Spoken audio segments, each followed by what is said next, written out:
'Twas the night before Christmas, and all through the house not a creature was stirring, not even a mouse. Well, I'm stirring, and it's not even Christmas Eve yet. That's not even...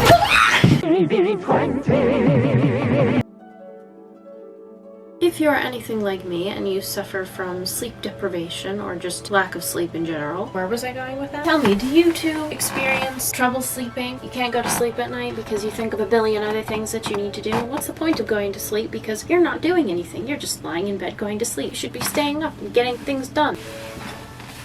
Tried everything. Cutting back on caffeine, drinking a bedtime tea, doing relaxing activities before bed, taking after dinner walks, and just nothing is cutting it. Nothing seems to work because there's always, I need to be doing something. So I have come up with a solution, and the solution came to me this morning, in fact, when I woke up unusually early because I had, well, I wouldn't classify it as a nightmare, but I had a bad dream that I didn't do something that I've been wanting to do for years now. What's the screaming? Who knows what the screaming is? It's Christmas. Maybe the Grinch came and stole the tree. Who knows? What was I just talking about? So my solution came to me this morning. I had a very bad dream. I did not do something that I have been wanting to do for a very long time now. The fact of the matter is, my dream showed me that I did not do it. And I woke up with a start realizing that I really needed to get this done. Otherwise, it will be hanging over me for another Christmas. And I'm not going to let that happen. So, what is this? What is this? That's right. A new nightgown is needed. Specifically, insert Barbie DVD because I left it downstairs and I don't feel like going down right now. That's being lazy. So, I will in fact be making 2 Barbie Nutcracker costumes. I will be making her nightgown and her Sugar Plum Princess costume. For Clara's nightgown, I will be using a soft bed sheet that I found at the thrift store for 50% off. And I have trims. Yes, I will be using a tape measure. It is December 19th. I have like barely any time left. And I still have to get Christmas presents done. Without further ado, let us crack on.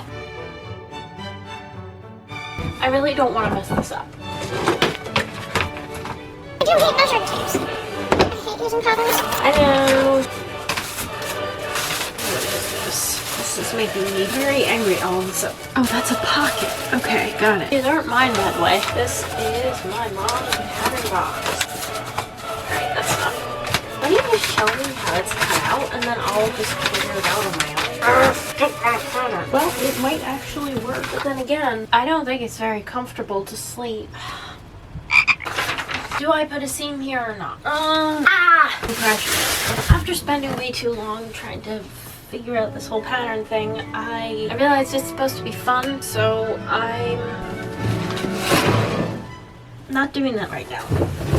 From here down, that's long. Hers is a little bit shorter, maybe 32, 15 to be on the safe side. To make this easier for myself, I ensured that I cut the skirt on one of the edges that was pre-hemmed. That way I wouldn't have to do it. Now you're going to want to cut out a rectangle the width of your height. Unless you're a short person, I'm sorry, you're going to have to ask your taller friend, unless your friends are too short, and if you don't have friends, just draw one on the wall. It works for me. If you want to be absolutely precise, you could use a tape measure, but if you want to be ultra precise, you can do what I call the kick test. This doesn't have to be a full-on karate kick. Just as long as the fabric doesn't snap your leg back down, you should have enough width for a good swoosh. Personally, I use all 3 methods. Yes!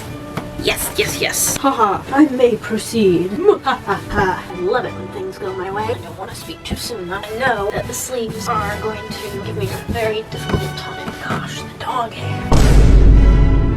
As usual, I always cut things a little bit bigger because in case I make a mistake, it's always easier to trim things down, but it's not as easy to add it on.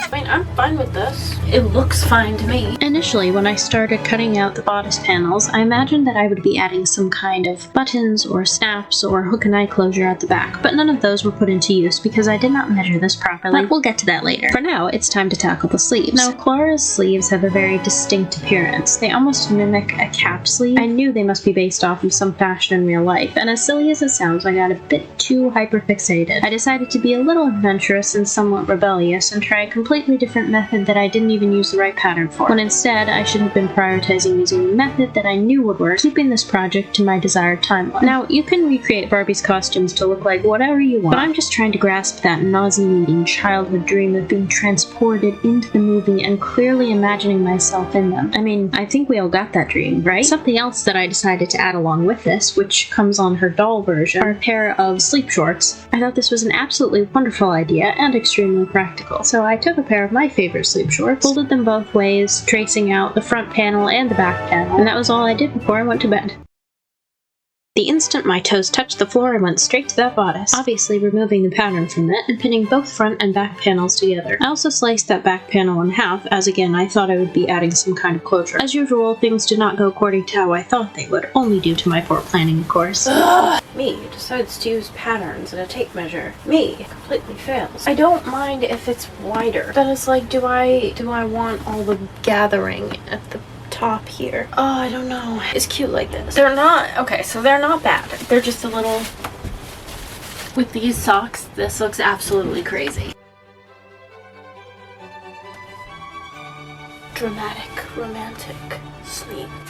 As Clara's nightgown is an empire waist, it's always reminded me of something I'd see from a Jane Austen film. It also has a very wide neck, which I'm not particularly fond of, especially for sleeping, so I took the liberty of making it a little more comfortable for me. After making those markings and doing a bit of trimming, I remembered to add an inner lining, so I chose a soft fabric from my pink stash, and I pinned my pre-cut bodice panels to that inner lining fabric and cut them out. Now I took these to my machine, switching the needle first to make sure it was something that wouldn't catch on this kind of weave. However, my machine was going haywire. Misaligned stitches, jamming, catching. I couldn't figure out what the issue was, and my fuse was also getting a bit low, so it became very apparent to me that I would have to hand sew, possibly the entire thing. My sewing machine is giving me some problems, so I am going to basically hand sew this until I can figure out how to fix my machine.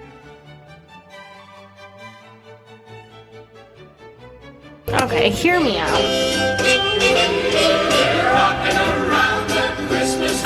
No way.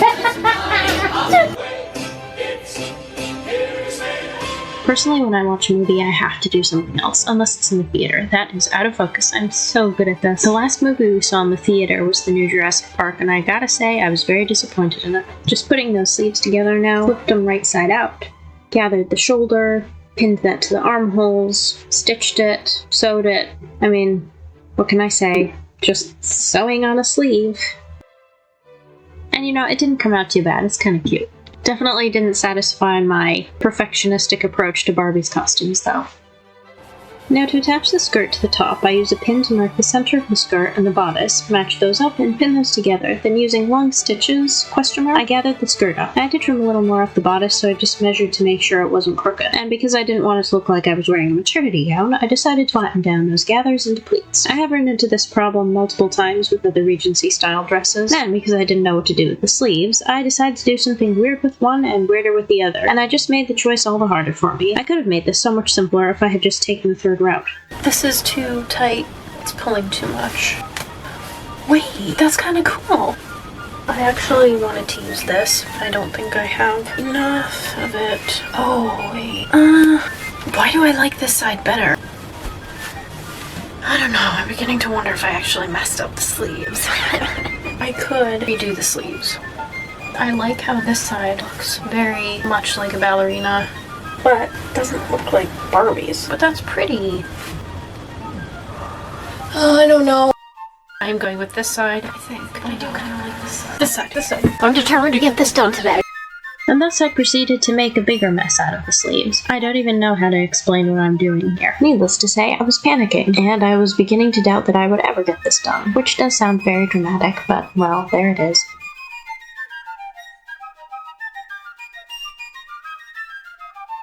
I also hemmed the back opening of the dress because I still assumed I was going to add some kind of button closure or something.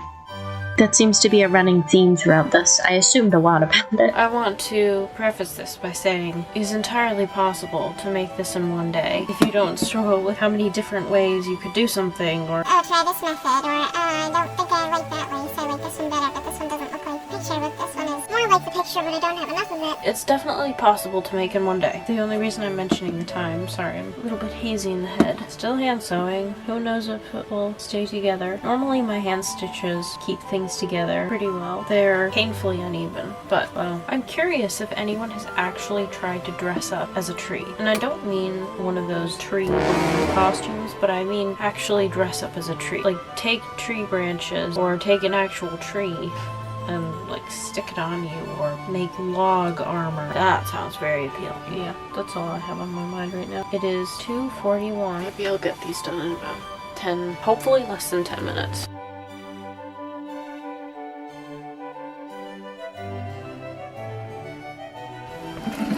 I'm going to bed.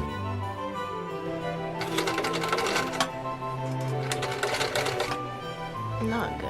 I just peeled off the sticker that was underneath the Seamaster logo thing. Why did they have a sticker over it that said Seamaster by Hallmark? That is weird. I feel kind of stupid. I put the needle in backwards. That's hilarious. I didn't want the shorts to be too bulky underneath the skirt, otherwise it would probably interfere with how it swooshed. So I just decided to take it in a little bit on either side. And then I just trimmed around the waist, hemmed it down, creating a channel so that I could string some ribbon through. It's not bad. I still don't know what kind of lace I'm gonna use. I still felt as though the top was a little too long, so I trimmed that down even further, and by doing so I had to redo the skirt. Something I like to do is gather it the way that skirts were back in the 1810s, where most of the pleats were in the back. If I could do this over, I would definitely make it an A-line type of jumper. Then inevitably I had to see the hard truth. This sleeve is a total bust. It's an interesting pattern, but it's definitely not Clara's. I think I'm just determined to make these work. I really do feel like this was quite lazy of me. It wasn't, I don't know. I really just wanted to try something different. Obviously, it's not quite what I thought it would be. Okay, it's interesting. I don't like that. So you know what that means. This room keeps getting more and more chaotic. After a very difficult decision choosing between 3 styles of puff sleeve, I just ended up going with the first one, and proceeded on huffing and puffing into making that. And I will not insult your intelligence by telling you how I'm doing this. I have full reassurance you know exactly what I'm doing. The more I look at her sleeve, the more it reminds me of these, which kind of makes sense because of how her bodice is. I honestly didn't and don't like the way the puff sleeves came out. I tried to subdue my unsatisfaction by trying to convince myself that this was a learning curve, but inevitably it doesn't really work. Maybe one day I'll be able to look back on this and say, wow, look how far I've come. Using a piece of cardboard, I marked the distance between the 2 tiers of lace that are on her skirt, making sure it was all equal as I didn't want the lace to be crooked when I sewed at the back. I actually think I have more of this. It looked like I had more of this. It came off of one of these, and instead of looking at the length like a sensible person, I just was looking at the bulk of it, and so I thought I had a lot more. I really think I do like this better. I think this is a little too foop, and this is a little more wispy, if that makes sense. Now I gotta take all these pins out. Instead of doing the ribbon exactly like it was in the movie, I decided to take some inspiration from the book illustrations and make it a tie front. It looked pretty at the time. I don't know how much I like it now, but it was still interesting to try it out. I discovered that using a little flame on the edge of the ribbon would melt it so that I could stick it to the cuff. I don't know if this is a very good idea or like a bad example, but it was kind of cool. And I measured the amount of lace I needed for the cuff, and it still ended up being a little too big. So I had some pleating in there, but that's okay. Then for the front lace, I gave it a bit of ruffling, trimmed off the excess, finally sewed up the back of that skirt. No lace was unequal in the back, so that's a win, and finished attaching the lace and the ribbon to the front.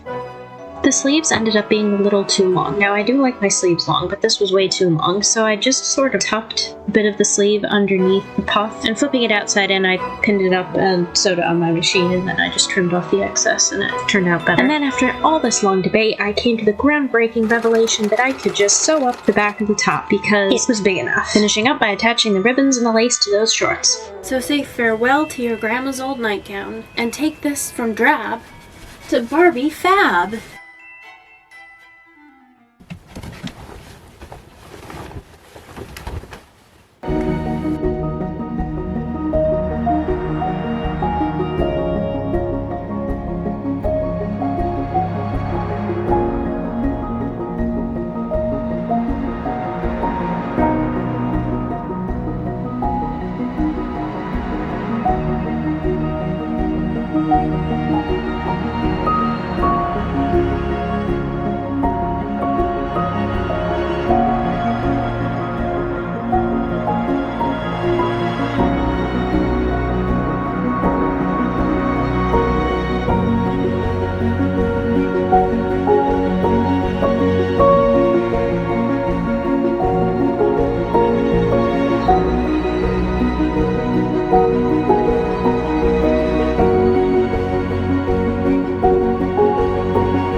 This nightgown is not waterproof.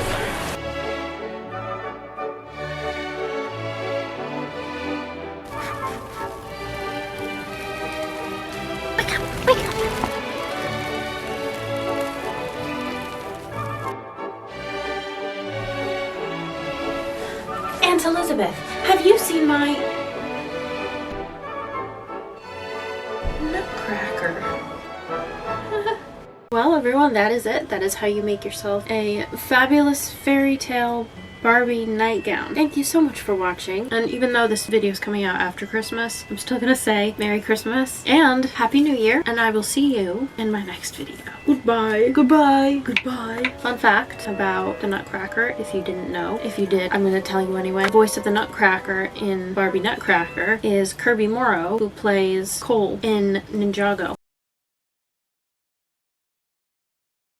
I almost forgot. The bloomers came out real nice, by the way. That was so cringy. I still like this nightgown. Grandma's nightgowns are the best. I still like the Barbie one though. I like them both. I like them both. This was in fact my very first attempt at making the Sugar Plum Princess Barbie costume. I don't remember how old I was.